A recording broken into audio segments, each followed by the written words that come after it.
In this video, we'll train a logistic regression model for the pumpkin data we cleaned and transformed in our last video. We'll continue working on the same notebook, which you can find the ML for Beginners repo we've been using under the regression folder and then under the logistic folder. Make sure that you run all the cells for the code we wrote earlier before you add any new code.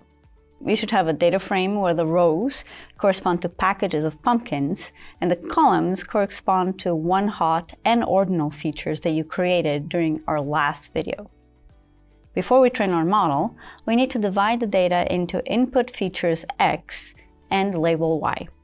In our scenario, Y corresponds to the column color, and X corresponds to all the other features in the data frame. Next, we need to divide our data into training and test sets.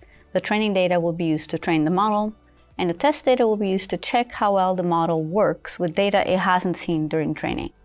We're ready to create the Logistic Regression class and to train it, or fit it, using the training input features xtrain and the training labels ytrain.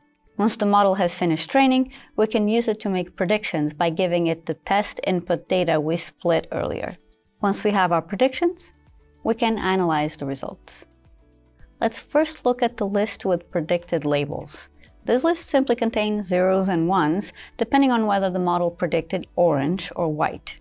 The classification report has a lot of useful information about the quality of our results. But in order to understand these results, we first need to understand what a confusion matrix is. The confusion matrix tells us that we made 162 accurate orange predictions, which we call true negatives, and 22 accurate white predictions, which we call true positives. You can find these values in the diagonal. It also says that we incorrectly predicted 4 pumpkins as white, which are false positives, and that we incorrectly predicted 11 pumpkins to be orange, which are false negatives. We can use the numbers in the confusion matrix to extract all kinds of useful information.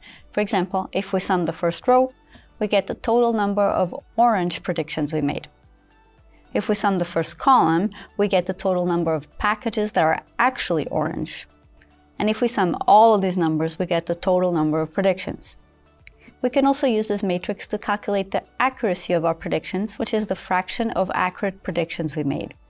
Accuracy is generally a great metric to use, but when we have unbalanced or skewed data, it doesn't tell the whole story. Suppose we train a model on that data that is labeled as 0 most of the time. If we use accuracy alone as a metric to improve our model, the model could simply learn to always return 0. It would be accurate most of the time, but it wouldn't be helpful. Therefore, for scenarios where we have unbalanced data, we tend to use metrics such as precision, recall, and F1 score. The precision of our positive class gives us the fraction of packages we correctly predicted as white out of all our white predictions. The recall value gives us the fraction of packages we correctly predicted as white out of all packages that are actually white.